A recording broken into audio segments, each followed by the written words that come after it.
চুল কাটার জন্য 280 টাকা নিছে, যে টাকায় ঢাকায় অনেক ভালো সেলুনেই কাজ করানো যায়, এরপর টাকা সেভও হবে। যদিও বরিশাল বিভাগীয় শহর, এখানে এত প্রাইস হওয়ার কথা না, যদি ওরা প্রাইসটা রিজনেবল করে হয়তো বা আরও বেশি কাস্টমার পাবে। আমার যে চুল কাটতেছে ওর নাম হচ্ছে তাপস, কিন্তু পেডিকিউরের নিচে যে ভাইয়াটা আছে তার নাম বলতে পারতেছি না। উনি আসলে খুব ভালোভাবেই বিভিন্ন রকমের অয়েল টয়েল ইউজ করে একেবারে পাটা পুরো চকচকে বানিয়ে দিছে। আর তাপসের কারুকাজ তো আমার চুলেই অন্যরকম একটা ভাইব এনে দেয়। চুলটা কাটা অনেক ভালো হয় এবং দাড়িটাও খুব সুন্দর করে কাটে। আর ফার্স্ট পেডিকিউর নিলাম, তো এই ভাইয়াটাও আসলে খুব ভালো সুন্দর করে পাটা একেবারে ফ্রেশ ট্রেশ করে দিয়েছে, নখ টক কেটে খুব একটা গ্লেজি গ্লেজি একটা ব্যাপার এনে দিয়েছে।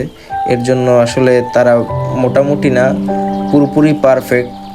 হেয়ার এবং বিয়ার্ড কেটে সাথে পেডিকিউর করে ওরা শান্ত হয়।